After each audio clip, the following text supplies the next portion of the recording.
मुझे कुछ काम था, इसीलिए फीमेल कर्मचारी कल मेरे घर पे आए। मैम आपकी मदर का एक वीडियो वायरल हो रहा है जिसमें मौत दिखाती हुई नजर आ रही है, क्या कहेंगी?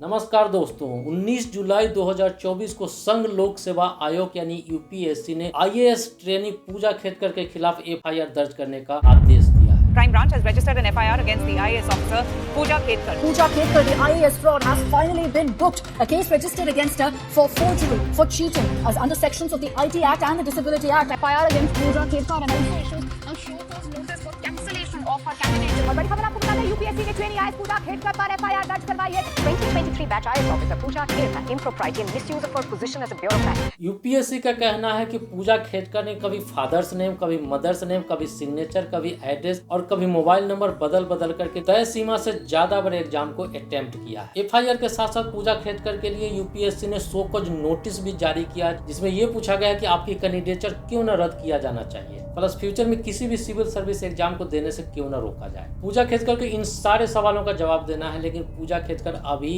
फरार चल रही है। उनका मोबाइल बंद है और घर में ताला लगा। पूजा खेतकर के बारे में बहुत कुछ जानेंगे जो मीडिया में हाईलाइट नहीं हुआ, लेकिन इसको बेहतर समझने के लिए पूरा मामला को समझना जरूरी है। पूजा खेतकर 2023 बैच के ट्रेनी आईएएस ऑफिसर है जो ओबीसी कैटेगरी में आती है। इनकी यूपीएससी में एग्जाम अटेम्प्ट करने की लिमिट थी 9 टाइम्स, बट इन्होंने नाम, अदर्स नेम, सिग्नेचर या फोटोग्राफ, एड्रेस बदल करके 12 टाइम तक अटेम्प्ट किया। ओबीसी कोटा में इनकी रैंकिंग 821 आई थी। तब तक ये बातें किसी को पता नहीं थी। इस तरीके से पूजा खेतकर की ट्रेनिंग स्टार्ट हो जाती है। पूजा खेतकर जैसे ही ट्रेनिंग से वापस आती है वो कुछ डिमांड रखती है, जिसका लिस्ट इस प्रकार से है। एक car with VIP number, accommodation, separate office with dedicated staff, constable for security own letter है प्लस इंटरकॉम। उसके बाद अपने पर्सनल ओडी कार्ड में रेड एंड ब्लू बीकॉन लगाकर प्लस महाराष्ट्र सरकार का स्टिकर लगा करके चलने लगे। बात यही नहीं रुकी, पूजा खेतकर ने एडिशनल कलेक्टर अजय मोरे के चेंबर को भी ऑक्युपाई कर लिया। फिर पुणे कलेक्टर सुहास दिवासे ने महाराष्ट्र गवर्नमेंट को एक लेटर लिखा, जिसमें उन्होंने ये लिखा कि पूजा खेतकर पर्सनल ऑडी को ऑफिस के लिए यूज कर रही है, जिस पर ब्लू और रेड कलर का बीकन लाइट लगा हुआ प्लस महाराष्ट्र गवर्नमेंट का स्टिकर भी लगा हुआ, जो कि एक प्रोफेशनली आईएएस इस चीज के लिए इंटाइटल नहीं है। अब महाराष्ट्र गवर्नमेंट ने पूजा पर एक्शन लेते हुए उसका ट्रांसफर पुणे से वाशिम कर दिया। फिर पूजा खेतकर ने पुणे के कलेक्टर सुहास दिवासे पे ही हरासमेंट का केस कर दिया। अब ये मामला इतना फिल्मी हो गया कि लोग पूजा खेतकर के बारे में जानने की कोशिश करने लगे। एक सोशल एक्टिविस्ट और आम आदमी पार्टी के उपाध्यक्ष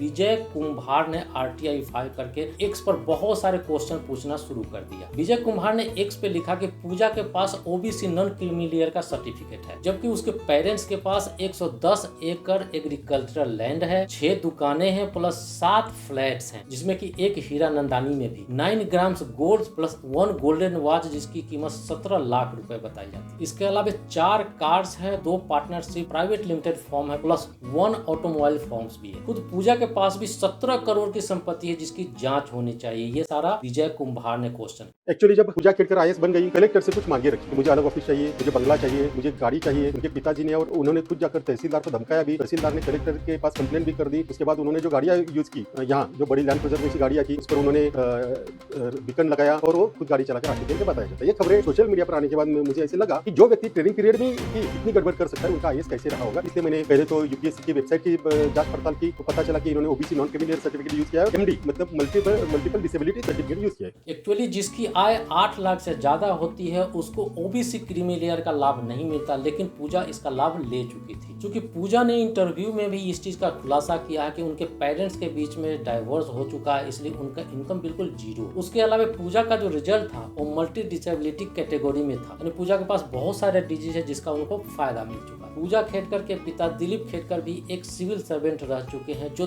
2 बार करप्शन और ब्राइबरी के केस में सस्पेंड भी हुए थे। अभी वंचित बहुजन अखाड़ी पार्टी से लोकसभा इलेक्शन में खड़ा हुए थे, जो कि वो हार गए। इलेक्शन तो हार गए, लेकिन वहां पे उन्होंने जो संपत्ति का ब्यौरा दिया था उसके अनुसार वो क्रीमिलियर में नहीं आया। पूजा खेतकर की मां मनोरमा खेतकर, जो अहमदनगर के भाले गांव की सरपंच हैं, उनका एक वीडियो बहुत वायरल हुआ जिसमें वो हाथ में पिस्तौल लेकर के किसी किसान को वो धमकाते हुए नजर आ रहे हैं। फिलहाल पूजा की मां मनोरमा खेतकर को पुलिस ने अरेस्ट कर लिया है और पूछताछ कर रही है।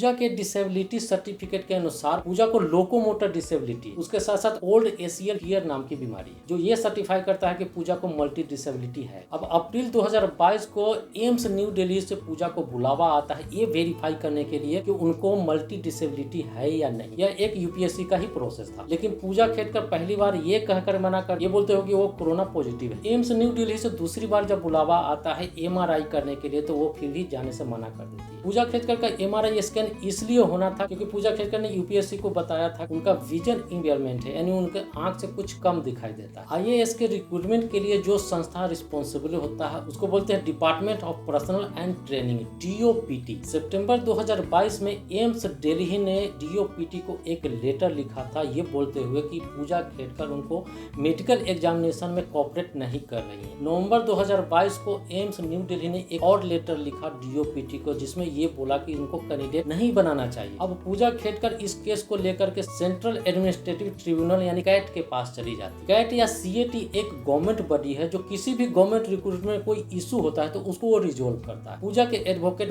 वैभव कुलकर्णी ने बताया कि पूजा को क्लेस्ट्रोफोबिया नाम की बीमारी है। क्लेस्ट्रोफोबिया एक ऐसी बीमारी है जो किसी को अगर बंद कमरे में या बंद जगह पे रखा जाए तो उसको घबराहट होने लगती है। फिर पूजा डीओपीटी से रिक्वेस्ट करती है कि वो एमआरआई छोड़ करके किसी और तरीके से मेडिकल एग्जामिन करे। अब इस आर्गुमेंट को सीएटी ने रिफ्यूज कर दिया। फिर पूजा खेड़कर बॉम्बे हाई कोर्ट पहुंची। बॉम्बे हाई कोर्ट ने एम्स दिल्ली को ये निर्देश दिया कि पूजा खेड़कर की मेडिकल एग्जामिनेशन एमआरआई स्कैन छोड़ करके किसी और तरीके से किया जाए। उसके बाद क्या हुआ किसी को कुछ पता नहीं। बाद में पता चला कि पूजा खेड़कर ने किसी प्राइवेट हॉस्पिटल से एमआरआई करा करके मेडिकल रिपोर्ट यूपीएससी में सबमिट कर दी। अभी का न्यूज ये है कि पूजा खेड़कर पे तो पहले से ही सो कॉज नोटिस है प्लस एफआईआर रजिस्टर हो चुका है। दिल्ली पुलिस इंक्वायरी स्टार्ट कर चुकी है। पूजा के पिता दिलीप खेड़कर पहले से ही फरार है। उनकी मदर मनोरमा खेड़कर पुलिस के कस्टडी में है और पूजा खेड़कर खुद लापता है। मोबाइल भी स्विच ऑफ। एंटीसिपेटरी बेल के लिए अप्लाई की थी जिसको दिल्ली हाई कोर्ट ने रिजेक्ट कर दिया है। अब पूजा खेड़कर के इस तरीके के फिल्मी स्टोरी के बाद यूपीएससी से ये क्वेश्चन नहीं पूछा जाना चाहिए कि ये स्टोरी सिर्फ पूजा खेड़कर की है या कोई और का भी है, यानी इस तरीके का फ्रॉड सिर्फ पूजा खेड़कर ने ही किया है। क्या यूपीएससी का सिलेक्शन प्रोसेस इतना समान है कि कोई भी व्यक्ति फेक डॉक्यूमेंट्स लगा करके उसका लाभ उठा ले जाता है और यूपीएससी को तब पता चलता है जब ये मामला सोशल मीडिया पे वायरल होता है। इवन आपके पास भी कुछ न कुछ ऐसा सवाल जरूर होगा जो यूपीएससी के ऊपर उंगली उठा रहा है। क्या यूपीएससी की विश्वसनीयता उतनी ही है जो उतना पहले थी? न तो पूजा खेड़कर जैसा केस पहली है और ना ही आखिरी। इसलिए यूपीएससी को भी अपने अंदर झांक करके देखना पड़ेगा कि कितने एम्प्लॉय उनके करप्ट है और कितने ब्राइबरी में संलिप्त है। पूजा खेड़कर के केस के बारे में किसी को कानो कान खबर नहीं होता, लेकिन वो कहावत है ना कि नाश मनुष्य पे छाता है तो पहले विवेक मर जाता है। पूजा खेड़कर हर एक स्टेप पे सिस्टम को चैलेंज करती रही लेकिन आखिरी में वो हार गई। आप यूपीएससी से क्या एक्सपेक्ट करते हैं नीचे कमेंट जरूर कीजिएगा। वीडियो का कंटेंट अच्छा लगा है तो एक लाइक जरूर कीजिएगा। चैनल को सब्सक्राइब नहीं किया है अभी सब्सक्राइब करें। नमस्कार।